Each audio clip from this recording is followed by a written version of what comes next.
বাংলার বেহাল দশা হয়েছে। আর শাসক দলের নেতাদের সাইকেল ছিল, তিনতলা বাড়ি আর গাড়ি সোনাদানা হয়েছে। মানুষকে ভোট এসছে, আবার 200-500 কাউকে দিবে, মিথ্যে প্রতিশ্রুতি দিবে। ভাই ভোটটা নিতে হবে। আমরা নবগ্রামের মানুষ যদি আমাদের উপরে ভরসা করে, আমার নেতার উপরে, নবগ্রাম দুর্নীতিমুক্ত করব। নবগ্রামের মানুষের প্রাপ্য অধিকার বিনা কাটমানিতে তাদের পৌঁছে দেব, এই কথা আমি দিচ্ছি। সুকির মোড়ের পথসভা থেকে তৃণমূল কংগ্রেসের নেতা নেত্রীদের বাঁধভাঙা ঝাঁঝালো আক্রমণ করলেন কংগ্রেস প্রার্থী হিরু হালদার। নবগ্রাম বিধানসভার কংগ্রেস প্রার্থী হিরু হালদার তিনার বক্তব্যের মাধ্যমে তৃণমূলের বিভিন্ন দুর্নীতি নিয়ে সরব হন। এছাড়াও তিনি আরও বলেন, নবগ্রাম বিধানসভা সহ বাংলার মানুষ আমাদের দলের ওপর ভরসা আস্থা রাখছে, যার ফলে আমরা আশাবাদী। আমরা মুর্শিদাবাদ জেলার অধিকাংশ সিটে জিততে চলেছি। আজকে আমি কথা দিচ্ছি, আপনারা কংগ্রেস প্রার্থীদের নির্বাচিত করুন। বিনা কাটমানিতে সরকারি পরিষেবা আপনাদের বাড়িতে পৌঁছে দিতে আমরা বদ্ধপরিকর থাকব। এই বিষয়ে আরও কি বলেছেন শোনাবো আপনাদের। এই ভিডিওটি যারা দেখছেন, ভিডিওটি শেয়ার করবেন, চ্যানেলটি লাইক করবেন আর সাবস্ক্রাইব করবেন। আই লাভ মাই ইন্ডিয়া, মেরা ভারত মহান। নবগ্রাম থেকে আজমউদ্দিন শেখের রিপোর্ট, আখেরিগঞ্জ নিউজ। মানুষের ব্যাপক সাড়া লক্ষ্য করা যাচ্ছে, আপনাকে ঘিরে কি বলবেন?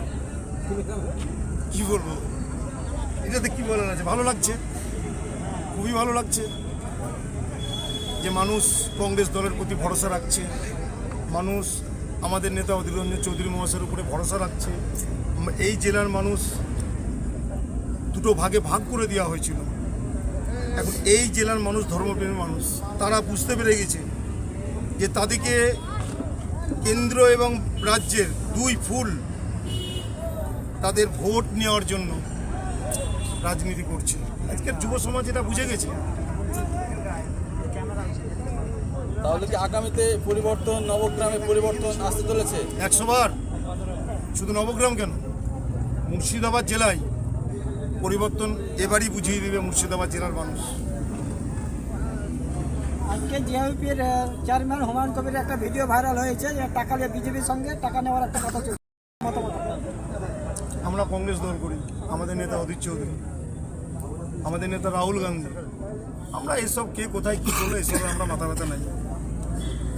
হুমায়ুন কবির দাবি করছেন এআই ভিডিও তৈরি করা যে অধিজনের সাপোর্ট করছেন, বলছে ফেক নিউজ হতে, ফেক এআই হতে পারে। হতে পারে, আমাদের এসব নিয়ে মাথা ব্যথা নাই। আমরা রাজনীতি ময়দানে নেমেছি, আমাদের দল কংগ্রেস। আমরা বুক চিতিয়ে মুর্শিদাবাদ জেলার রাজনীতি করি। সাদাকে সাদা, কালোকে কালো, আগেও বলেছি, এখনও বলছি, আগামী দিনেও বলবো। আমরা সৎ সাহস নিয়ে মানুষের দুয়ারে যাচ্ছি। আমাদেরকে কোনো লাগছে না, আমাদের নেতাকে কেউ চোর বলছে না। ওসব বিভিন্ন কেসা করে যেমন প্রচার চালাচ্ছে শাসক দল মুর্শিদাবাদ জেলায়, যে তোমরা ভোট না দিলে মুখ্যমন্ত্রী কে হবে, তোমরা ভোট না দিলে লক্ষ্মীর ভান্ডার কেটে দিবে, ইমাম ভাতা কেটে দিবে, বার্ধক্য ভাতা কেটে দিবে। এই সরকারের বাংলার মুখ্যমন্ত্রীর কি জমিদারি বিক্রি করে এই বাংলার মানুষকে এইসব ভাতা দিচ্ছে নাকি? হ্যাঁ, এইখানকার নেতারা যা লুট করেছে, কোথায় কি না মুর্শিদাবাদ জেলার শাসক দলের নেতারা যা গরিব মানুষের মেরে খেয়েছে, গরিব মানুষের প্রাপ্য অধিকার তাদের কাছে পৌঁছে দিতে গেলে কাটমানি ছাড়া পায়নি তারা। গরিব মানুষ ছেড়ে কথা বলবে? সরকারের দায়িত্ব কি শিল্পপতি দিকে এ করা? এই বাংলায় শাসক দলের যে সরকার চলেছে তাতে আর কি ভালো হয়েছে না হয়েছে জানি না, বাংলার বেহাল দশা হয়েছে। আর শাসক দলের নেতাদের সাইকেল ছিল, তিনতলা বাড়ি আর গাড়ি সোনাদানা হয়েছে। মানুষকে ভোট এসছে, আবার 200-500 কাউকে দিবে, মিথ্যে প্রতিশ্রুতি দিবে। ভাই ভোটটা নিতে হবে।